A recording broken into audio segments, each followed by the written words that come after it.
과연 누가 이제는 구원의 복음, 천국 복음을 듣고 누가 예수 그리스도를 믿어 영접하게 되는 것인가? 누가 복음을 듣고 예수 그리스도를 믿게 되고 영접하게 되는가라고 하는 이 부분에 대해서 말씀을 이제 오늘부터 나누게 될 거예요. 사실 이 설교는 왜 예수 그리스도를 믿어야 하는가라고 하는 후속 편설교라 그렇게 말할 수 있습니다. 그래서 우리가 왜 예수 그리스도를 믿어야 되는가라고 하는 이 부분에 대한 말씀을 지난주까지 3주에서 들었다면 이제 오늘부터는 그렇다면 과연 누가 천국 복음을 듣고 우리 주 예수 그리스도를 믿어 영접하게 되는가? 이 물음 안에서 말씀을 나누려고 합니다. 어떤 사람이 복음을 듣고 예수를 영접하게 되는가? 아무나 누구나 진리의 말씀 천국 복음을 듣고 구원의 복음을 듣고 예수 그리스도를 믿게 되고 영접하게 되는 것인가? 우리가 잘 아는 바처럼 그렇지 않다는 건 이미 상식이라고 생각이 되어집니다. 물론 하나님이 세상을 이처럼 사랑사 독생자를 주셨으니 이는 저를 믿는 자마다 영생을 얻게 하리 하심. 이게 하나님의 원이고 하나님의 계획이고 하나님의 섭리고 하나님의 뜻이지만 또한 모든 사람의 구원을 받으며 진리를 아는데 이르기를 원하는 게 하나님의 원이지만 그럼에도 불구하고 그렇지 못하는 게 현실이고 사실인 거에 대해서는 우리가 부인할래야 부인할 수가 없다는 것입니다.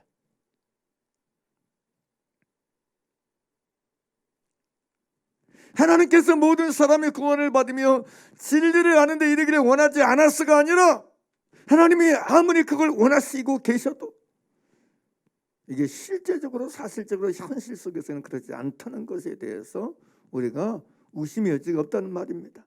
그렇다면 과연 누가 예수 그리스도를 믿게 되고 영접하게 되는가? 천국 복음을 듣고 마음을 열고 중심을 열어 예수를 영접하고 모셔들게 돼서 이 임금과 구주로 영접하게 되는가?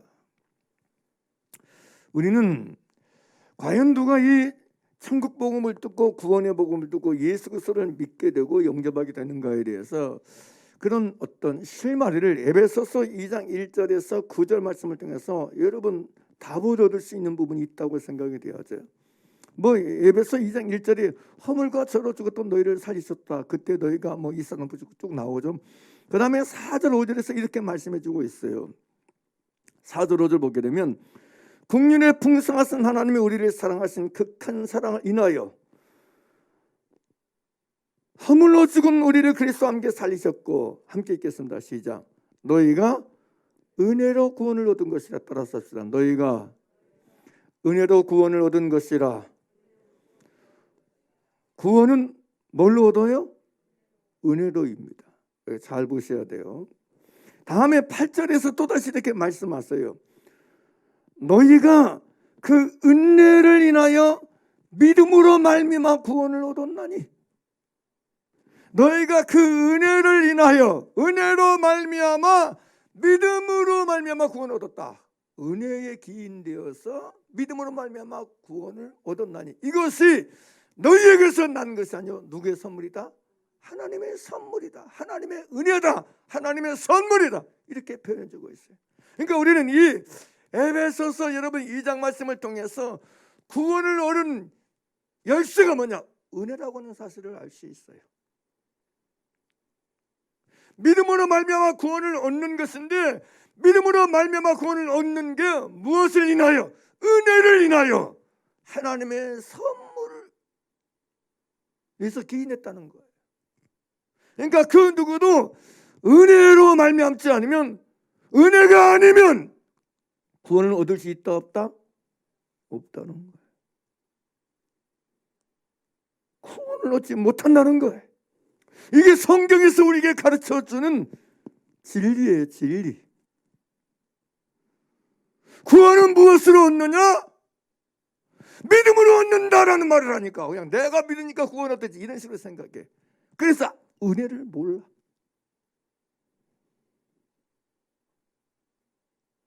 예수 그리스도를 영접하고 믿게 되는 것이 은혜인 걸 모른다니까. 은혜. 구원은 100% 은혜입니다. 은혜예요, 은혜. 은혜 중에 은혜는 무엇입니까? 은혜의 핵심, 은혜의 중심은 무엇이라? 그것은 바로 구원입니다. 그 어떤 은혜도 구원의 은혜, 구원을 얻고 받는 은혜와 비교될 수가 없어요. 대체 불가입니다. 왜냐하면 구원이 없으면 모든 것이 다 의미가 없기 때문에 그렇습니다. 구원을 얻지 못하면 모든 것이 다 아무 의미가 없어요. 유익이 없는 거예요. 여러분, 구원이 없는 은혜를 생각해 보세요. 과연 그 어떤 은혜인들 무슨 유익이 있고 무슨 의미가 있고 무슨 가치가 있겠습니까? 한 부자가 자식 옷을 입고 고운 옷을 입고 날마다 호화를 연락하며 산다 한들 구원을 받지 못한 그 인생 그 사람에게 무엇인들 의미가 있겠어요? 자색 옷을 입고 고운 옷을 입고 날마다 호를 연락하는 게 무슨 가치가 있고 무슨 소용이 있느냐는 얘기예요. 구원을 얻지 못한 존재의 상태에서, 구원을 얻지 못한 사람의 상태에서라는 인생은 이 부자와 같이 한낱 신기루와 같은 것이고 안개와 같을 뿐인 것입니다. 그러므로 여러분, 모든 사람에게 필요한 은혜 중에 은혜는 구원을 얻는 은혜예요. 할렐루야. 구원의 은혜를 얻지 못한 인생 인간에겐 그 존재와 삶 자체가 의미가 없기 때문에 그렇습니다. 요한복음 3장 17절 18절에서 예수님은 이렇게 말씀하셨어요. 하나님이 그 아들을 세상에 보내신 것은 세상을 심판하려 하심이 아니요 그로 말미암아 세상에 구원을 받게 하려 했습니다. 하나님의 아들을 세상에 보내신 목적이 뭐냐?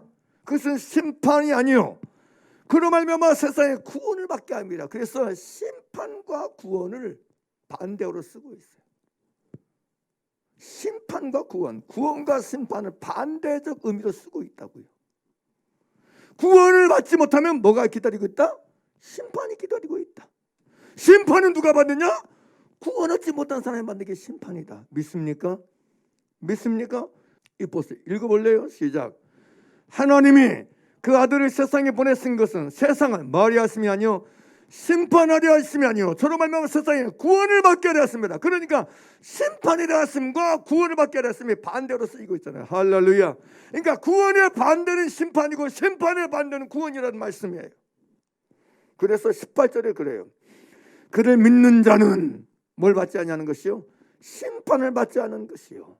믿지 아니하는 자는 하나님의 독생자 이름을 믿지 아니하므로 벌써 심판을 받은 것이니라. 그렇게 여러분 예수님이 말씀하셨어요. 그러니까 저를 믿는 자는 심판을 받지 않는 것이고 믿지 않는 자는 하나님의 독생자 이름을 믿지 아니하므로 벌써 심판을 받은 것이다. 심판을 받을 것이다가 아니에요. 심판을 받은 상태라고 얘기해. 예수 그리스도를 믿지 않는 상태는 이미 심판받은 상태라는 것을 성경은 얘기해 주고 있어요. 심판받은 존재, 심판받은 사람이라고 성경 말씀해 주고 있어요. 그래서 킹 제임스 번역은 이 요한복음 3장 18절 말씀을 그를 믿는 자는 정죄를 받지 아니하거니와 믿지 않는 자는 하나님의 독생자 이름을 믿지 아니하므로 이미 정죄를 받았느니라. 그렇게 번역해 놨어요. 여기서 이미라는 단어는 에드라는 말인데 신약 성경 한 61회 정도 사용되는데 이것은 이미 지금을 의미해요. 그러니까 이미 지금 심판받은 거라는 거예요. 그렇습니다. 아무리 많은 것을 가지고 천하를 얻어 살지라도 하나님의 아들 우리 주 예수 그리스도를 믿지 않는 사람은, 믿지 않은 상태에 있는 사람은 이미 벌써 지금 심판받은 사람이며 인생인 것입니다. 아무리 그가 복의 영화를 누리고 있다 할지라도 그 사람은 이미 심판받은 상태의 사람이고 심판받은 인생이고 심판받은 존재라는 사실이에요. 이게 성경이에요. 이게 성경. 이게 진리예요. 진리. 여러분 눈에는 믿지 아니하는 사람의 상태가 어떤 상태로 보입니까? 하나님의 보내신 자 예수 그리스도를 믿지 않고 복음을 듣고 회개하여 예수 그리스도를 영접하고 믿지 않는 사람의 상태가 어떤 상태로, 어떤 존재로 보입니까? 그 사람은 예수를 안 믿어도 나보다 더 잘 사는 것 같아, 나보다 더 행복한 것 같아, 그런 것만 보입니까? 그런 것만 보이고 그런 것만 눈에 띄입니까? 그렇게 생각되십니까? 성경을 보세요. 진리로 보세요. 말씀 가지고 보세요. 예수님을 말씀하세요. 하나님의 보내신 자를 믿지 아니하는 자는 이미 벌써 심판받은 사람이다. 그러니까 우리 눈에는 여러분 그들이 심판받은 사람으로 보이는 게 맞아요. 이미 정죄받은 사람으로 보이는 게 맞아요. 이렇게 안 보인다? 미혹되어 있는 거예요. 미혹되어 있는 거예요. 여러분 이미 심판 아래, 이미 여러분 벌써 심판 아래, 지금 심판 아래 사는 사람, 지금 이미 정죄받은 상태에 사는 사람이 여러분 뭘 가지고 뭘 누리고 뭘 소유하고 뭘 여러분 어떻게 산다 한들 의미가 있고 가치가 있겠느냐는 얘기예요.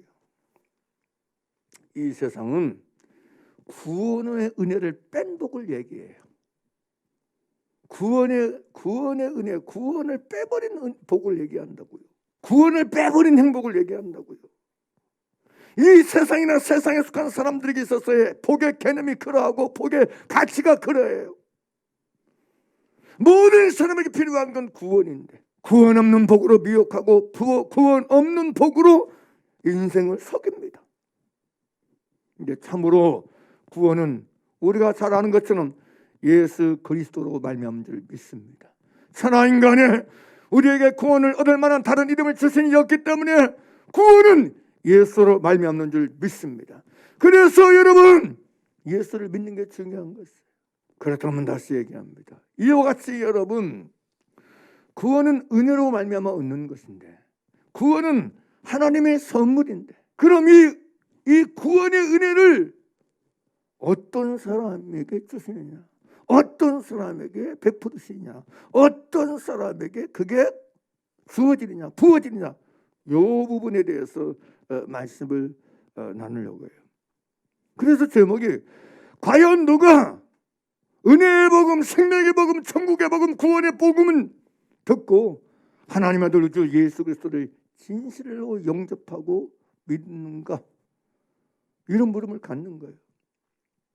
오늘은 첫 번째 주제만 나눌 텐데요. 한번 따라합시다. 하나님은 겸손한 자에게 은혜를 주신다.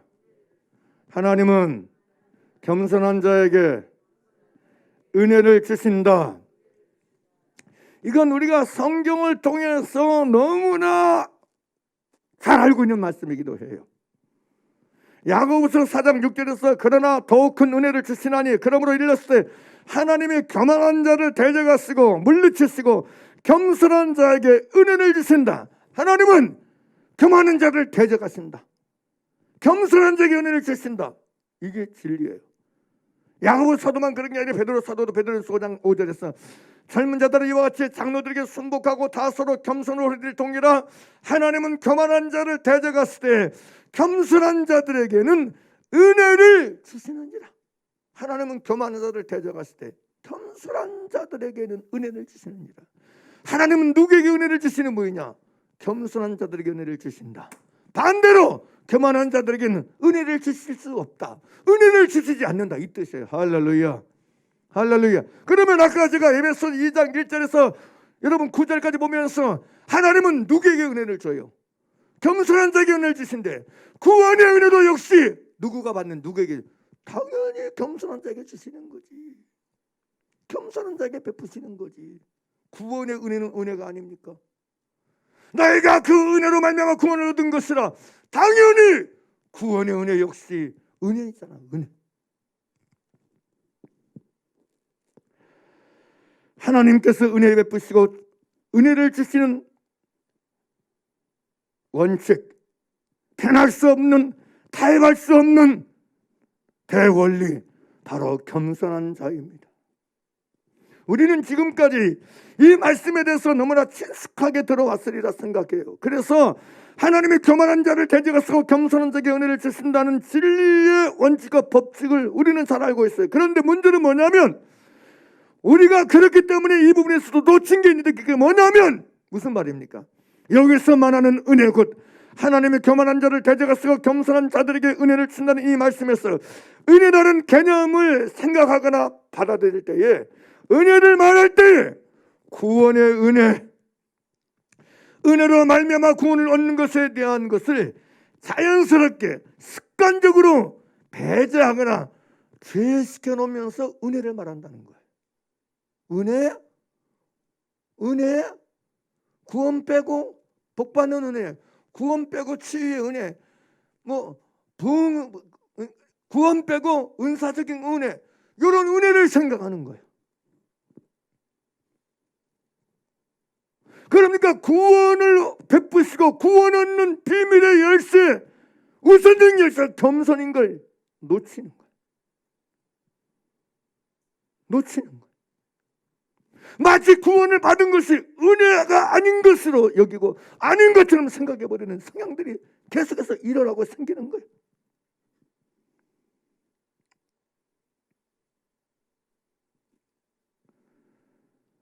앞에서도 얘기했듯이 우리에게 필요한 하나님의 은혜 중에서 구원을 얻는 은혜보다 더 중요한 은혜가 또 어디 있습니까?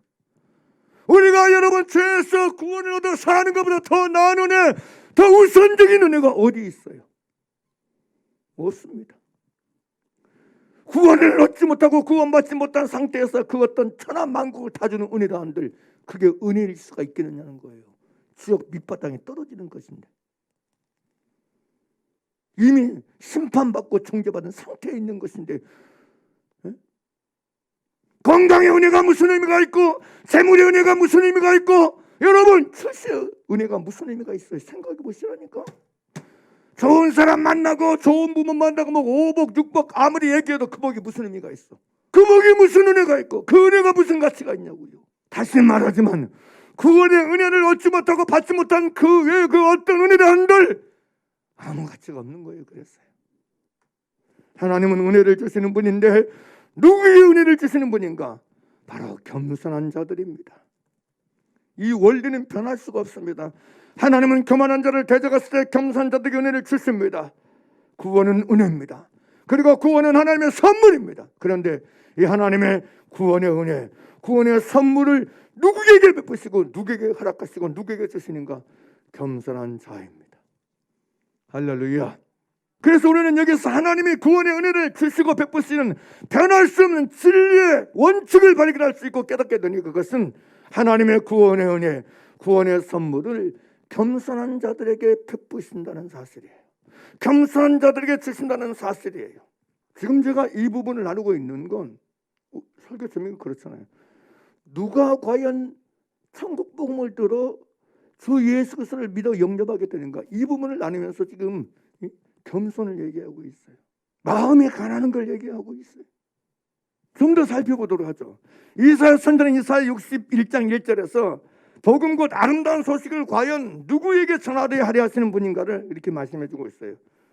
주 여호와의 신이 내게 임하셨으니 이는 여호와께서 내게 기름을 부으사 가난한 자에게 아름다운 소식을 전하게 하려 하십니다. 그래요. 주의 신이 내게 임하셨으니 왜 그러냐? 이는 여호와께서 내게 기름을 부으사 가난한 자에게 아름다운 소식을 전하게 하기 위해서 내게 기름 부으셨다. 주의 신이 내게 임하셨다. 성령이 내게 내려오셨다. 이 말씀이에요.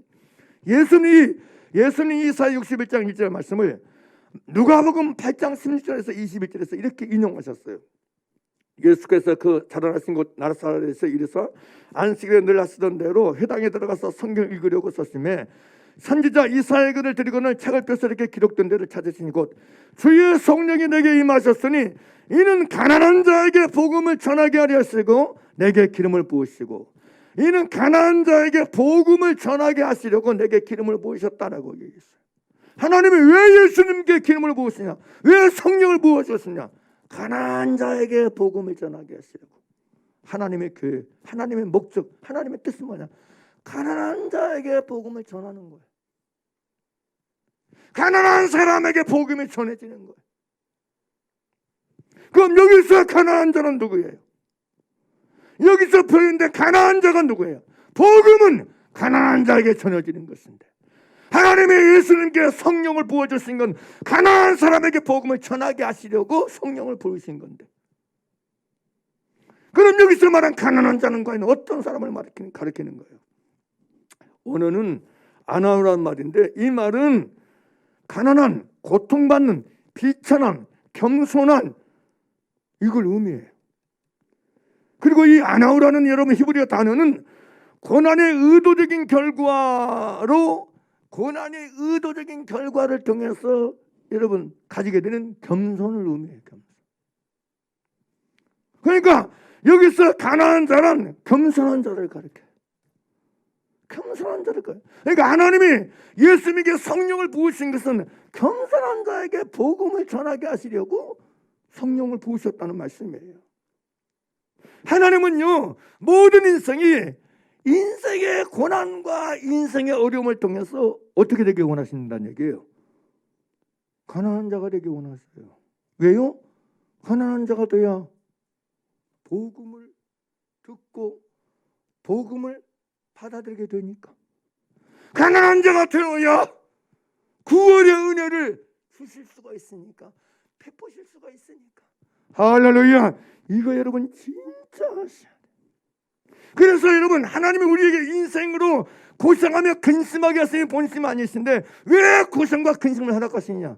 우리를 가난한 자 되게 하기 위해서, 나를 겸손한 자 되게 하기 위해서 근심과 고생을 허락하시는 거예요. 그러므로 우리는 우리에게 일어난 모든 여러분 고난을 통해서 뭘 배워야 돼? 겸손을 배워야 돼. 마음이 가난해져야 돼. 다시 따라서 마음의 가난. 우리는 여러분 우리에게 일어난 모든 일 통해서 마음이 가난한 자가 돼야 돼. 마음이 가난해져야 돼. 마음이 겸손해져야 돼. 오늘 얼마나 많은 사람들이 여러분 자기에게 일어난 일들로 말미암아 여러분 가난해지기는커녕 겸손해지기는커녕 도리어 반대로 완악해지고 강팍해진지 몰라요. 내게 일어난 일을 통해서 겸손의 길로 가지 않아. 겸손을 배우지 않아. 나를 낮추시는 걸 배우지 않아. 마음이 안 무너져. 교만이 안 무너져. 고집이 안 무너져. 안 깨져. 이게 문제야. 돌보다 더 강해. 하나님은 우리에게 은혜를 주시기 원하시기 때문에, 하나님은 우리에게 은혜 베푸시길 원하기 때문에 우리를 끊임없이 겸손의 길로 안내하시는데 어긋받아져가지고 겸손의 길로 안 가. 겸손을 안 배워. 마음이 가난해지지를 않아. 이게 고난이 유익이 안 되는 이유야. 고난은요 겸손의 학교와 같아요. 고난은 겸손의 학교예요. 고난은 겸손의 훈련장이에요. 왜 하나님께서 이스라엘의 여러분 광야길을 걷게 하셔? 겸손의 학교야. 그 학교가. 광야는 겸손의 학교야. 광야는 겸손의 훈련장이야.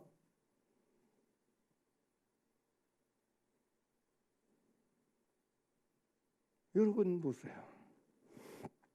여러분 어떻습니까? 나의 삶의 자리, 나의 삶의 현실이 내게 일어난 모든 일이 나로 하여금 가난한 자, 겸손한 자의 자리로 내려가도록 하고 있습니까? 아니면 고집 부리고 원망하고 불평하고 마음을 완고하게 하고 마음을 강팍하게 하는 자가 되게 하고 있습니까? 잘 보세요 여러분 스스로를.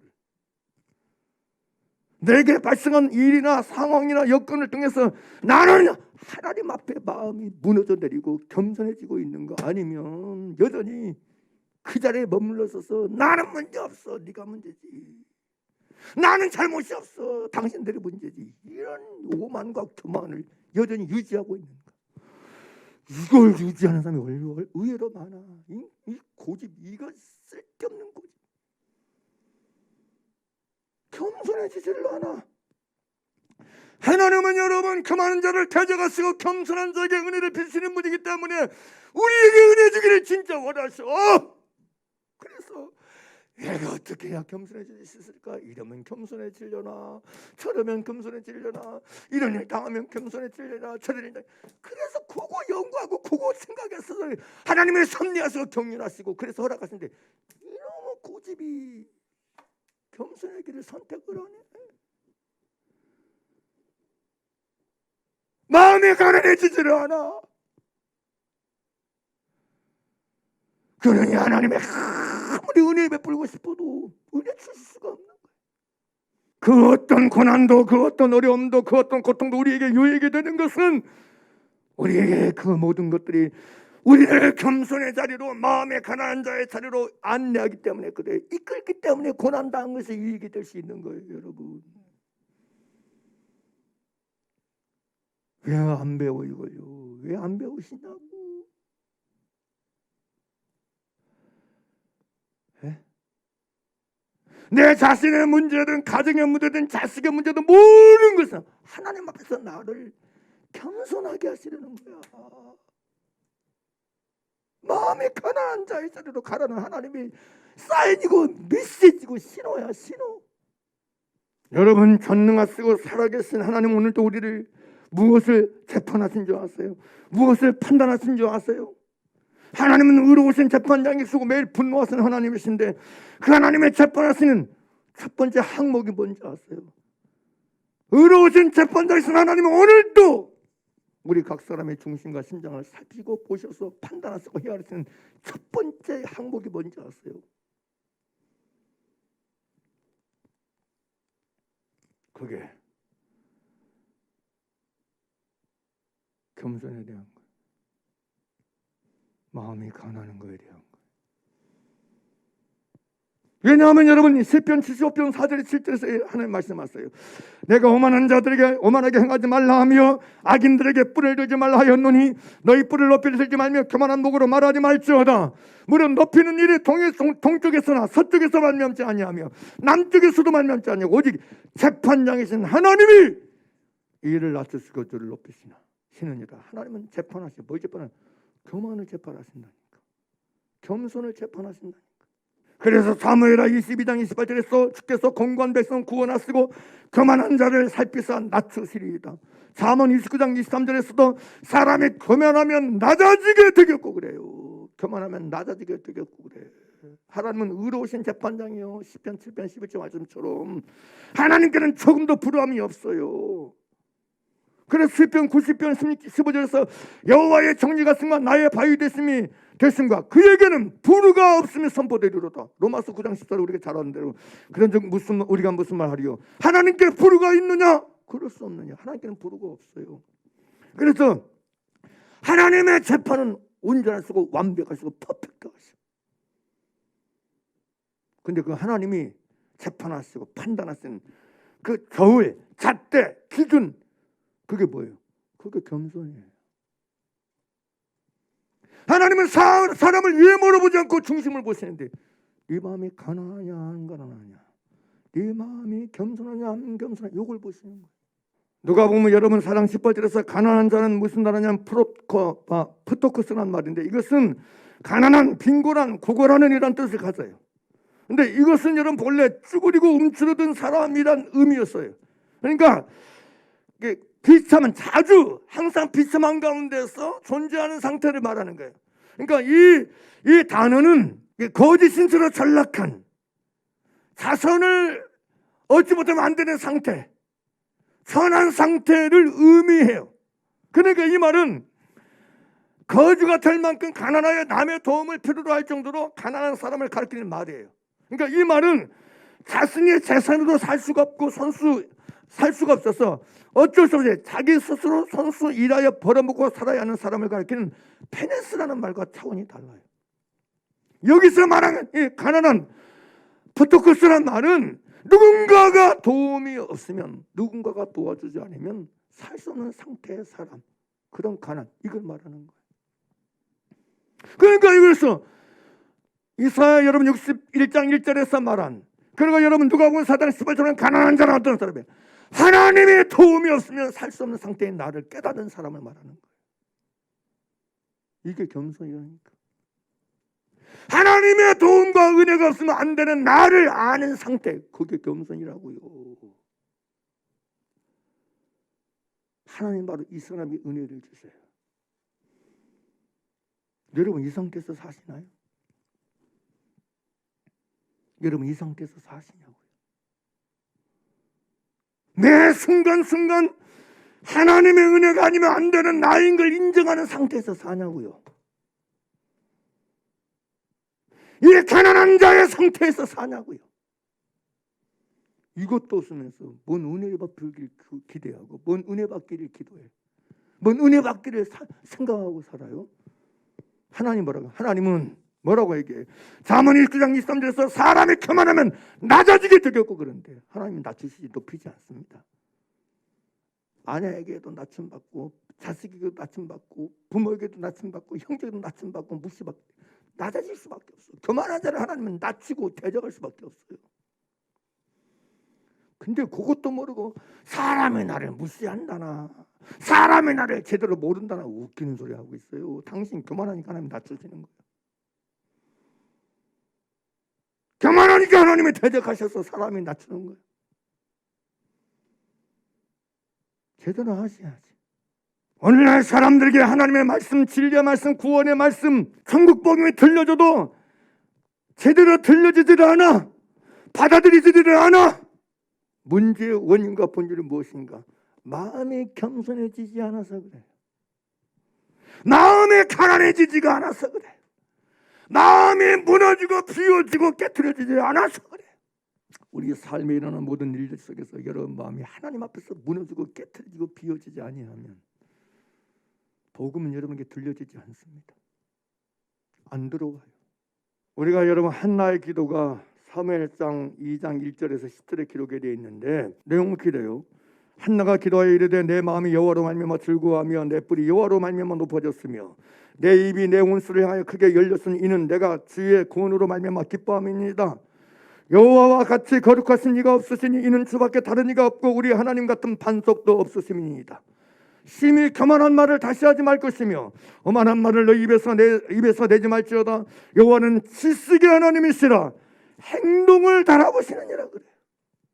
하나님은 지식의 하나님이라 행동을 달아보시느니라 그래요. 용사의 활은 꺾이고 넘어진 자는 힘으로 때릴 때도다. 풍족하던 자들은 양식을 위하여 폰 팔고 줄이던 자들은 다시 줄이지 아니하도다. 전에 임신하지 못하던 자는 일곱을 낳았고 많은 자녀를 둔 자는 쇠약하도다. 여호와는 죽이기도 하시며 살리기도 하시며 수월에 내리기도 하시며 거기에서 올리기도 하시는도다. 여호와는 가난하기도 하시고 부하기도 하시며 낮추기도 하시며 높이기도 하시는도다. 다 왜 그래? 다 하나님은 교만한 자를 대적하시고 겸손한 자를 높이시는 분이기 때문에 이 일을 다 하시는 거예요. 지금도. 네?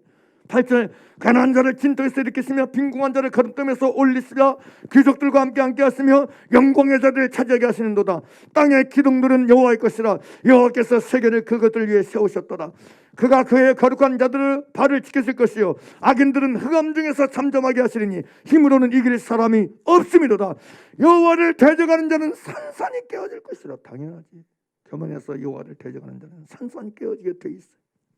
그러니까 이런 한나의 기도에서 핵심적 가르치는 핵심적 교훈 가르치는 뭐예요? 교만하면 안 된다는 거예요. 여호와는 지식의 하나님으로서 행동을 따라보신다는 건 무슨 행동을 따라보신다는 얘기예요? 이 3절 심히 교만한 말을 다시 하지 말 것이며 오만한 말을 너희 입에서 내지 말지어다. 여호와는 지식의 하나님이시라 행동을 따라보시는 이 말씀을 한글 킹제임스 번역은 다시는 그처럼 심히 교만하게 말하지 말고 너희 입에서 오만이 나오지 못하게 할지라. 이는 주께서 지식의 하나님이시며 행동들이 그분에 의해서 저울질되기 때문이다 그래. 세번역 성경은 너희는 교만한 말을 내려놓지 말아라. 오만한 말을 입 밖에 내지 말아라. 참으로 주님은 모든 것을 아신 하나님이시며 사람이 하는 일을 저울에 달아보시는 분이시다. 하나님은요 심장과 폐부를 감찰하셔서 그 심장과 폐부 행동들을 저울에 달아보셔. 근데 그 저울이 무슨 저울이냐? 겸손의 저울이에요. 중심을 보신 하나님 우리를 이 저울에 달아보고 계십니다. 따라서 하나님은 겸손의 저울에 우리의 모든 행동들을 달아보신다. 생각의 행동들, 말의 행동들, 감정의 행동들, 우리의 삶에 대한 행동들을 이 겸손의 저울에 달아보신단 말이에요. 이 겸손의 저울에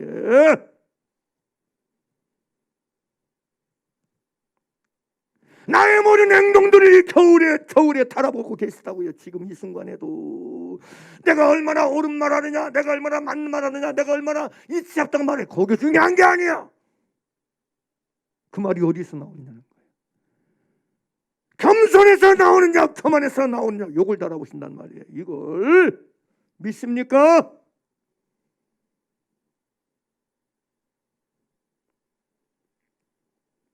사람들이 교만을 몰라. 여호와는 지식의 하나님이시여. 각 사람의 행동들을 달아보시오. 저울에 달아보시오.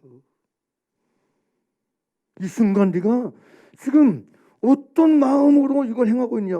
그 겸손을 달아보시냐? 겸손의 무게를 달아보시냐? 겸손의 무게. 겸손의 무게를 달아보신다니까. 그러니까 그 무게를 달아보시고 은혜를 주시기도 하시고 대적하시기도 하신 거야. 착각하지 마세요. 그래서 겸손이 중요해요. 하나님이 교만한 자를 대적하시고 겸손한 자에게 은혜, 이걸 그냥 나하고 상관없는 말씀으로 듣지 말라니까. 절대적으로 중요한 말씀이에요. 제가요, 사람들이 이렇게 이제 보잖아요. 하나님이 어떤 단련시키고 훈련시키는 그런 주 교재, 주 과목이 뭔가를 보게 되면 거의 태화이다 겸손이야. 거의 태화이다 겸손이야. 이게 통과가 안 되는 거야. 그러니까 은혜를 주실 수 없는 거야. 하나님은 그래서 은혜를 주시기 위해서 낮추시는 거야. 하나님이 여러분 가나안 땅, 적과 꿀이는 가나안 땅이라는 은혜를 주기 위해서 그들을 광야를 걷게 하시니까 보내는 거야. 낮추라고. 근데 안 낮춰서 그러니까 못 가는 거야. 그러니까 가나안 땅 못 들어가는 거야. 원리가 그래. 원리가요. 하나님은 겸손한 자에게 은혜를 주시는데 이게 안 되니까 못 주는 거예요. 준비된 복을 못 누려. 준비된 은혜를 주실 수가 없는 거야. 교만은 패망의 손목인데 더 교만해져서 여러분 지옥 가게 만들려고 주겠어요? 못 주시지. 정신 차리세요. 진짜 정신 차리세요. 교만은 패망의 선봉이야. 하나님의 대적하시오. 하나님은 교만한 자에게 은혜를 주실 수가 없어. 은혜 베풀 수가 없어. 자기 교만한 건 모르고 얼마나 중요한지 모르고 매 순간은 달아보시오. 겸손의 저울로 달아보신다니까. 내 폐부의 행동들, 내 심장의 움직임들을 달아보시오. 어떤 분이 그래요. 이분은 좀 겸손해졌나 보네. 근데 딱 그 자리 말고 다른 자리 딱 보면 겸손이기는 무슨 겸이냐. 교만이 막 스물스물 다 올라와. 아주 그냥 교만이 막 스물스물 올라와서 교만이 역사를 답 없어. 그래서 여러분 철저히 이거 하나만큼은 조심하고 정신 차리고 분별해야 돼. 내 마음과 중심 행동들이 가난한 마음 행동인가, 겸손한 행동들인가, 아니면 교만과 오만 행동들인가를 분별해서 철저히 깨뜨리고 부셔야 돼. 회개하면서. 이거 한나의 기도만 이게 나온 게 아니고 여러분, 우리가 다니엘서 5장을 보게 되면 다니엘서 5장의 전 내용이 뭐냐면 이것은 느부갓네살 왕의 아들 벨사살에 대한 내용이에요. 그게 1절에 31절 이게 다 기록이 났어. 5장 전체가 다 벨사살에 대한 얘기예요. 근데 5장에서 함축적으로 가르치고 있는 것 딱 하나예요. 다니엘서 1장 1절입니다. 1장 5절에 5장 1절. 벨사살 왕이 그의 귀족 느부갓네살의 아들이에요. 귀족 1000명을 위하여 큰 자치를 베풀고 그 1000명 앞에서 술을 마신지라. 술이 문제야. 이놈은 술이 문제야. 성경은 술 취하지 말라 그래서 술 먹는 건 성경 인정을 해요. 그러나 취하는 건 성경 금해요.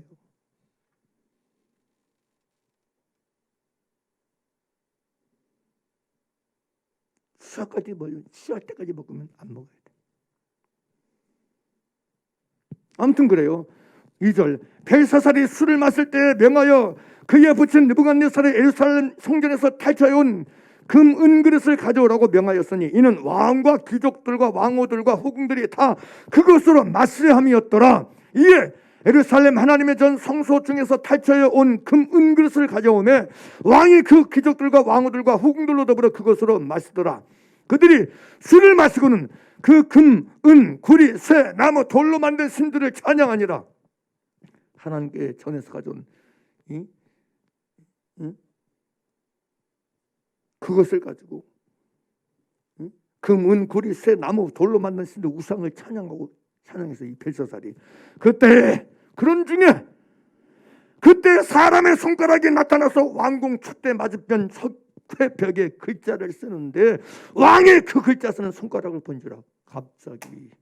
갑자기 사람의 손가락이 나타나서 왕궁 촛대 맞은편 석회벽에 글자를 써요. 그리고 그 글자 쓰는 손가락을 이 벨사살 눈이 보였어요.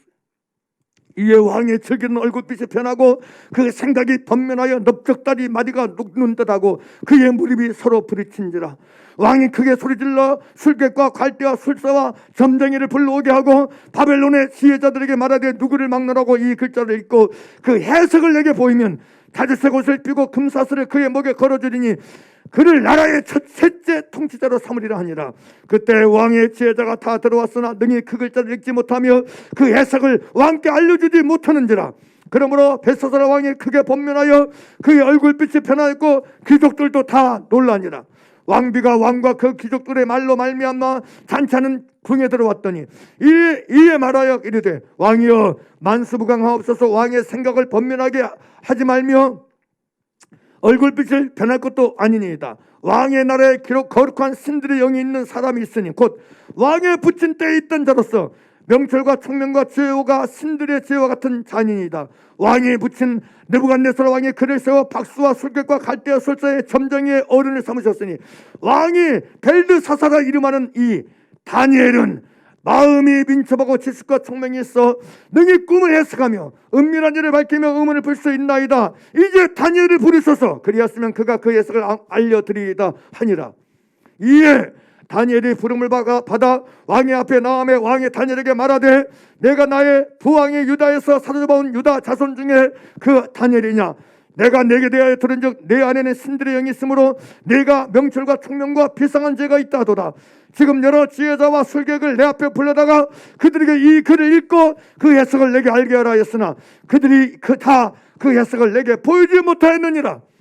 내가 내게 대하여 들은즉 너는 해석을 잘하고 의문을 푼다 하도다. 그런즉 이제 내가 이 글을 읽고 그 해석을 내게 알려주면 내가 내게 자주색 옷을 입히고 금사슬을 내 목에 걸어주어 너를 나라의 셋째 통치자로 삼으리라 하니 다니엘이 왕에게 대답하여 이르되 왕의 예물은 왕이 친히 가졌으며 왕의 상급은 다른 사람에게 주옵소서. 그럴지라도 내가 왕을 위하여 이 글을 읽으며 그 해석을 아뢰리이다.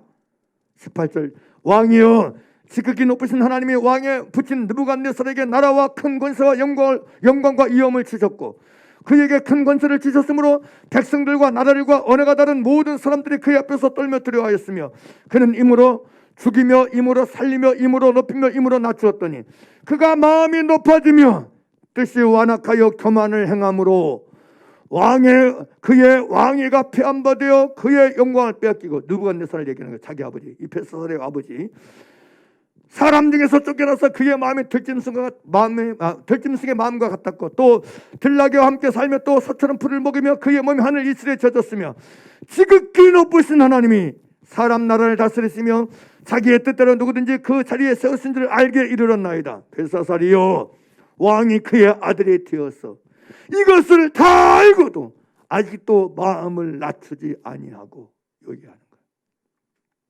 거예요. 왕의 아버지 일을 하나님이 그렇게 하셨으면 그걸 다 알면도 불구하고 왕은 왜 그럼에도 불구하고 마음을 낮추지 아니하고 왜 마음이 편안해지지 아니하고 이 얘기요. 23절 도리어 자신을 하늘의 주제보다 높이며 그의 성령 그릇을 왕 앞으로 가져다가 왕의 귀족들과 왕후들과 후궁들이 다 그것으로 술을 마시고 왕이 또 보지도 못하고 듣지도 알지도 못하는 금은 구리 새와 나무 돌로 만든 신상들을 찬양하고 도리어 왕의 호흡을 주장하시며 왕의 모든 길을 작정하시는 하나님께는 영광을 돌리지 아니한지라. 이러므로 그의 앞에서 이 손가락이 나와서 이 글을 기록하였나이다. 기록된 글자는 이것이니 곧 메네 대갈 우바르시니라. 그 글을 해석하건대 메네는 하나님이 이미 왕의 나라의 시대를 세워서 그것을 끝나게 했었다 하며, 대개는 왕을 저울에 달아보니 부족함이 보였다 하며, 대개는 왕을 저울에 달아보니까 부족함이 보였다 하며, 베레스는 왕의 나라가 나뉘어서 메대와 바사 사람들에게 준바되었다 하매니이다. 이에 벨사살을 명하여 그들이 다니엘에게 잣새옷을 피게 하고 금그릇을 금사슬을 그의 목에 걸어주고 그를 위하여 조서를 내려 나라의 셋째 통치를 삼으니라. 그날 밤에 갈대아 왕 벨사살이 죽임을 당하였고 그날 밤에 끝났어. 하나님의 저울에 달아보니까 부족함이 보여요. 어떤 저울이에요?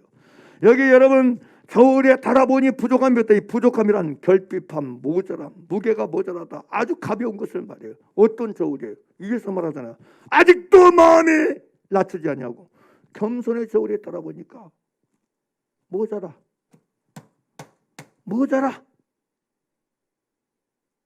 안 돼. 끝난 거예요. 하나님 오늘도 인간 나라를 다스리는 분인데 뭘 달아보냐? 겸손의 저울을 달아보시오. 사람하고 달라요. 인간하고 달라요. 인간은 뭐 외모 보고 뭐 직장 뭐 직분 보고 뭐 재산 보고 별거 다. 하나님은 아니에요. 딱 요거 보시오. 겸손을 달아보시오. 겸손. 하나님은 교만한 자를 대적하시고 겸손한 자에게 은혜를 주시는 분이십니다. 그래서 하나님이 여러분 겸손의 저울에 달아보실 때 부족하게 되어지면, 부족하면 끝난 거예요. 패망이요, 멸망이요, 답이 없어. 이것은 참으로 중요합니다. 왜 우리에게 일어난 모든 일을 통해서 겸손해져야 돼요. 마음이 가난해져야 돼요. 그래야 하나님이 나에게 은혜를 주시니까. 그래야 하나님이 내게 은혜 베푸실 수가 있으니까요.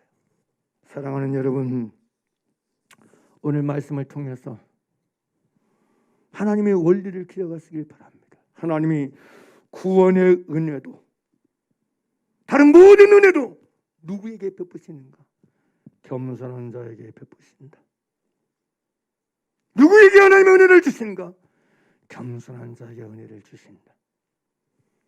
하나님 지금 이 순간에도 우리 모두의 마음을 달아보십니다. 겸손의 저울에 우리 마음의 행동들, 생각의 행동들, 말의 행동들, 언행심사를 다 달아보십니다. 부족함이 보이면, 하나님 보시기에 부족하면 끝입니다. 하나님이 우리를 대적하십니다. 천지 만물을 창조하신 하나님이 대적하신 상태에서 살아남은 인간은 없습니다. 살아남을 인생은 없습니다. 행복할 인생은 없습니다. 사랑하는 여러분, 마음이 가난한 자, 겸손한 상태에서 사는 길을 선택하고 그걸 배우십시오. 오늘 뭘 배우시느냐? 겸손을 배우십시오. 오늘 내 인생의 학교에서 등록해서 사는데, 광야의 학교에 내가 등록해서 다니는데 어떤 학교? 겸손을 배우는 학교입니다. 따라합시다. 겸손을 배우는 학교. 그러므로 제발 인생 학교에서 겸손을 배우세요. 제발. 내 인생의 학교에서, 내 삶의 학교에서, 내 생활의 학교에서 제발 겸손을 배우시라고. 겸손. 왜 이걸 안 배우셔? 왜 이걸 배우지 않아서 오히려 교만을 배우고 완악을 배우고 강박을 배우고 원망과 불평을 배워서 고집을 배워서 왜 하나님의 대적할 수밖에 없는 인생을 사냔 말이에요. 왜 하나님이 물리칠 수밖에 없는 인생을 사냐고요. 우리가 다니는 학교, 우리가 등록한 학교, 평생 죽을 때까지 등록해서 다닌 학교, 삶의 학교, 생활의 학교, 겸손의 학교다. 할렐루야! 잊지 마시길 바랍니다. 잊지 마세요. 이걸 잊으면 끝나요. 이걸 놓치면 끝난다니까. 끝나. 인생 끝나. 아니 저는요 정말 물음표예요. 왜 안 배우지 이걸? 왜 안 배우지? 왜 마음의 가난한 길을 안 가는 거지? 왜 겸손을 안 배우는 거지? 왜 겸손의 길을 가지 않는 거지? 다시 얘기합니다. 우리가 평생 이 광야 인생길에서 등록해서 다니는 학교는 겸손의 학교다. 내가 24시간 겸손의 학교에 등록해서 겸손을 배우는 학교에 다니는 중이다.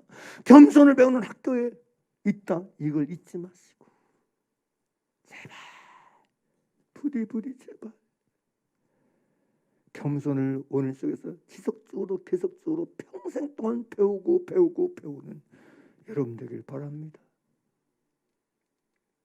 이것만이 하나님의 은혜 베푸심을 얻고 하나님의 은혜 베푸심을 받는 유일한 비밀의 열쇠인 걸 아시고 우리 모두가 이 길을 걷기를 나사렛 예수 그리스도 이름으로 간절히 축복합니다. 하나님께서 예수님을 높인 이유가 뭐예요?